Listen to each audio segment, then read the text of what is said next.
On m'a posé à nouveau la question suivante, la stérilisation n'est-elle pas une intervention dans les processus naturels? N'est-ce pas une forme de maltraitance envers les chats? Je ne suis pas là pour juger, a dit la personne appelons-la Victoria, mais je ne comprends pas cette affection pour la castration de ses propres chats.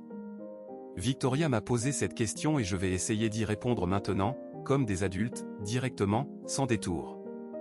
Prenons l'exemple de Victoria, imaginez que vous êtes recueilli par une propriétaire qui, comme vous, pense que tout doit être naturel. Voyons ce qui se passe. La nature de tout être vivant, qu'il soit chat ou humain, est malheureusement la même. Imaginez, vous êtes recueilli petite fille.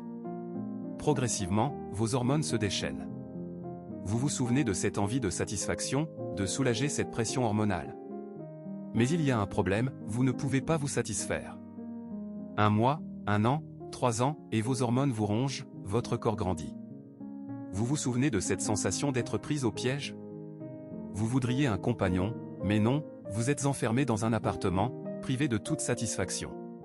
Vous vivez ainsi pendant des années. Ce déséquilibre hormonal non compensé provoque de nombreuses maladies, notamment des tumeurs cancéreuses. Votre morale chute à cause du stress permanent, toutes vos maladies chroniques réapparaissent et vous vivez dans la souffrance. Pourquoi? Parce que votre propriétaire a oublié ce qu'elle faisait parfois dans son enfance. Admettons qu'elle décide de vous laisser sortir, va te promener. Mais des chats errants vont immédiatement s'intéresser à vous, car vous sentez bon. Ces chats sont comme des SDF, ils ne prennent pas soin de leur santé, et ne vous laissent aucun choix, vous exposant à des infections et maladies sexuellement transmissibles, dont personne ne vous soignera. Si votre propriétaire est plus responsable, elle pourrait vous apporter des chats chez vous, mais elle ne mettra pas de préservatif sur son chat, et vous risquez de mettre bas plusieurs fois par an. Chaque grossesse vous épuise, vous prenant calcium, vitamines, votre énergie. Vous devez allaiter, et vous êtes épuisé, sans force. Naturellement, après 3 ans de mise bas, vous êtes usé, vous ne voulez plus mettre bas, mais vous n'avez pas le choix, car votre propriétaire pense que tout doit être naturel, sans vous demander votre avis. Alors, quelqu'un de bien intentionné conseille à votre propriétaire de vous donner des pilules contraceptives pour contrôler vos hormones. Mais il ne mentionne pas ce que n'importe quel vétérinaire vous dira, même une seule pilule augmente considérablement le risque d'oncologie. Les examens précoces pour détecter les cancers félines sont extrêmement coûteux et vous, mère naturelle, mourrez dans la souffrance, pleine de tumeurs. Sans oublier les chatons, vous en avez peut-être 2, 3, 4 dizaines, et la plupart finissent à la poubelle car il est très difficile de placer un chaton, et encore plus une portée. Essayez, Victoria, de placer un seul chaton. Souvent, on abandonne les chatons ou on les noie, surtout à la campagne. C'est les naturels, on les a mis au monde, on les a noyés.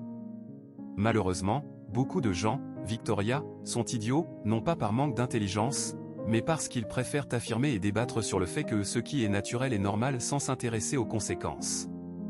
C'est pourquoi une quantité énorme de chatons meurent dans les rues, victimes de cette idéologie du tout naturel. Ces défenseurs du naturel, lorsqu'on leur propose d'adopter ne serait-ce qu'un chaton, invoquent toujours des circonstances, un chien, un enfant. Personne qui sauve réellement les chats ne défend un tel naturalisme, car ils voient chaque jour des chatons mourant de faim et de froid, des chats épuisés par les mises bas à répétition.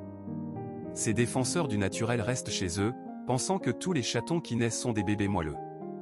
Ils ne voient que des vidéos mignonnes de chatons sur TikTok, mais n'ont jamais vu les conditions de vie des chats errants. Après le premier appel, s'il vous plaît, notre minette a encore mis bas.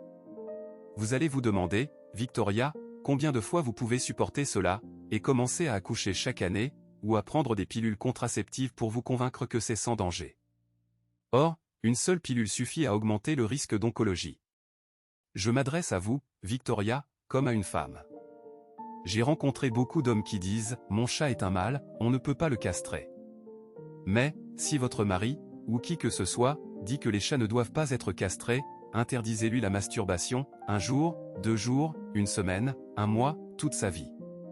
Privez-le de sexe, puis apportez-lui tous les chatons que sa chatte aura mis au monde pour qu'il les soigne, les fasse survivre, les nourrisse. Je pense qu'il comprendra alors combien de chatons une seule chatte peut avoir.